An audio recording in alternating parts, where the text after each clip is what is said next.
Neat ಪರೀಕ್ಷೆಯಲ್ಲಿ ನಡೆದಂತಹ ಅಕ್ರಮವನ್ನು ವಿರೋಧಿಸಿ ದೇಶದಾದ್ಯಂತ ಪ್ರತಿಭಟನೆಗಳು ದಿನದಿಂದ ದಿನಕ್ಕೆ ಜಾಸ್ತಿ ಆಗ್ತಾ ಇದೆ. ಸರ್ವವ್ಯಾಪಿ ಪ್ರತಿಭಟನೆ ಹಬ್ಬುವಂತಹ ಆತಂಕ ಕೇಂದ್ರಕ್ಕಿದೆ. ಈ ಬೆನ್ನಲ್ಲೇ ಮತ್ತೊಂದು ಡೆವಲಪ್ಮೆಂಟ್ ಇವತ್ತಾಗುತ್ತಾ ಅನ್ನುವಂತಹ ಪ್ರಶ್ನೆ ಇದೆ. ಡೀಟೇಲ್ಸ್ ಕೊಡ್ತೀವಿ.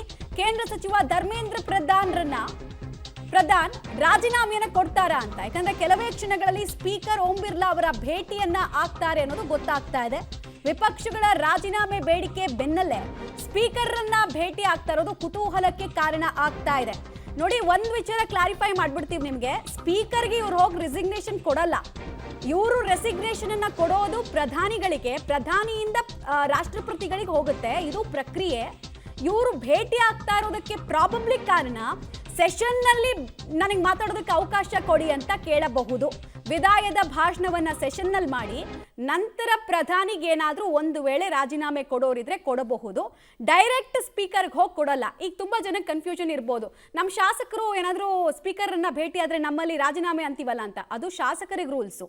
ಇಲ್ಲಿ ಕೇಂದ್ರದ ಮಂತ್ರಿಗಳು ಅಂತ ಬಂದಾಗ ಅವರು ರಾಜೀನಾಮೆಯನ್ನ ಕೊಡೋದಕ್ಕೆ ಬರೋದು ಡೈರೆಕ್ಟ್ ಪ್ರೆಸಿಡೆಂಟ್ ಆಫ್ ಇಂಡಿಯಾಗೆ, ಹ್ಯಾಂಡ್ ಓವರ್ ಮಾಡಬೇಕಾಗಿರೋದು ಪ್ರಧಾನಿಗಳಿಗೆ.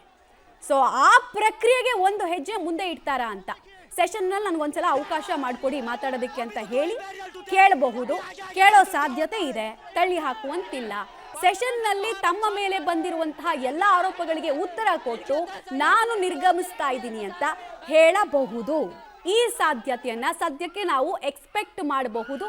ಧರ್ಮೇಂದ್ರ ಪ್ರಧಾನ್ ಸ್ಪೀಕರ್ ಅನ್ನ ಭೇಟಿ ಆಗ್ತಾ ಇದ್ದಾರೆ. ಬಹುಶಃ ಮಾತನಾಡಲಿಕ್ಕೆ ಅವಕಾಶವನ್ನ ಕೇಳಿ ಬಯಸಿ ಸ್ಪೀಕರ್ ಅನ್ನ ಭೇಟಿ ಆಗ್ಬೋದು. ಸಮಯ ಎಷ್ಟೊತ್ತಿಗೆ ಏನು ಅನ್ನೋದ್ರ ಅಪ್ಡೇಟ್ ಇನ್ನಷ್ಟೇ ಆಗಬೇಕಾಗಿದೆ ಅನ್ನೋದು ಕೂಡ ನಮಗೆ ತಿಳಿದು ಬರ್ತಾ ಇರುವಂತಹ ಮಾಹಿತಿ ಆಗ್ತಾ ಇದೆ. ಧರ್ಮೇಂದ್ರ ಪ್ರಧಾನ್ ವಿರುದ್ಧ ಎದ್ದಿರುವಂತಹ ಆಕ್ರೋಶ ಅಂತಿಂತ ಆಕ್ರೋಶ ಅಲ್ಲ. ಫಸ್ಟ್ ಸಣ್ಣ ಮಟ್ಟದಲ್ಲಿ ಅಸಮಾಧಾನದ ಬುಗ್ಗೆ ಹೇಳ್ತು, ಸಾವಿರಾರು ವಿದ್ಯಾರ್ಥಿಗಳನ್ನ ರಸ್ತೆಗಿಳಿಯುವಂತೆ ಮಾಡ್ತು. ಈಗ ಅದು ಬೇರೆ ಬೇರೆದೇ ಸ್ವರೂಪವನ್ನು ಪಡಿತಾ ಇದೆ. ನೋಡಿ, ಈ ವಿದ್ಯಾರ್ಥಿಗಳ ಸಂಘಟನೆ ಹಿಂದೆ ಅವರಿದ್ದಾರೆ, ಇವ್ರು ಫಂಡ್ ಮಾಡಿದ್ರು, ಅದೆಲ್ಲ ಓಕೆ. ಬಟ್ ಉದ್ದೇಶ ಅಂತೂ ಒಂದಿರುತ್ತಲ್ವಾ. ಸರ್ಕಾರ ಸಿಟ್ಟನ್ನ ತಣಿಸೋ ಪ್ರಯತ್ನವನ್ನ ಮಾಡಬೇಕು. ಇವತ್ತು ಸ್ವಲ್ಪ ಸರ್ಕಾರ ಬೆಂಡಾದಂಗಿದೆ. ಯಾಕಂದ್ರೆ ಎರಡನೇ ಸುತ್ತಿನ ಮಾತುಕತೆಗೂ ನಾವು ಸಿದ್ಧ ಅನ್ನೋದನ್ನ ಕೇಂದ್ರ ಹೇಳಿದೆ. ಮುಂಚೆ ಹೆಂಗಿತ್ತು ಹೇಳಿ, ಹಠಮಾರಿ ಧೋರಣೆ.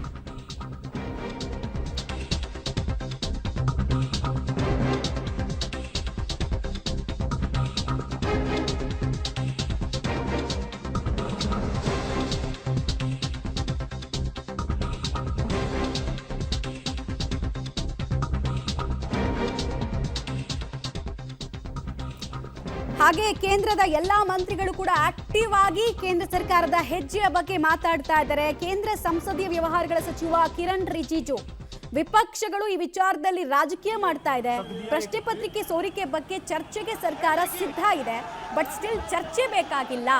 ಸಂಸತ್ನಲ್ಲಿ ವಿಪಕ್ಷಗಳಿಗೆ ಚರ್ಚೆ ಬೇಕಾಗಿಲ್ಲ. ಬದಲಾಗಿ ಆಂಟಿ ಗವರ್ನಮೆಂಟ್ ಸೆಂಟಿಮೆಂಟ್ ಅನ್ನ ಬಳಸ್ಕೊಳ್ಳೋದಕ್ಕೆ ಮುಂದಾಗ್ತಿದೆ ಅನ್ನೋ ಆರೋಪವನ್ನ ಕಿರಣ್ ರಿಜಿಜು ಮಾಡ್ತಿದ್ದಾರೆ. ನೆನಪಿರ್ಲಿ ವೀಕ್ಷಕರೇ, ಕೇಂದ್ರ ಸರ್ಕಾರ ಇಬ್ಬರಿಗೆ ಜವಾಬ್ದಾರಿಯನ್ನು ಕೊಟ್ಟಿದೆ ಇದನ್ನೆಲ್ಲ ಶಮನ ಮಾಡೋದಕ್ಕೆ. ಒಂದು ಜಿತೇಂದ್ರ ಸಿಂಗು, ಇನ್ನೊಂದು ಕಿರಣ್ ರಿಜಿಜು. ಸೊ ಆಕ್ಟಿವ್ ಆಗಿ ಅವರೇ ಮಾತಾಡೋದು ಕಾಣಿಸ್ತಾ ಇದೆ ನಮಗೆ.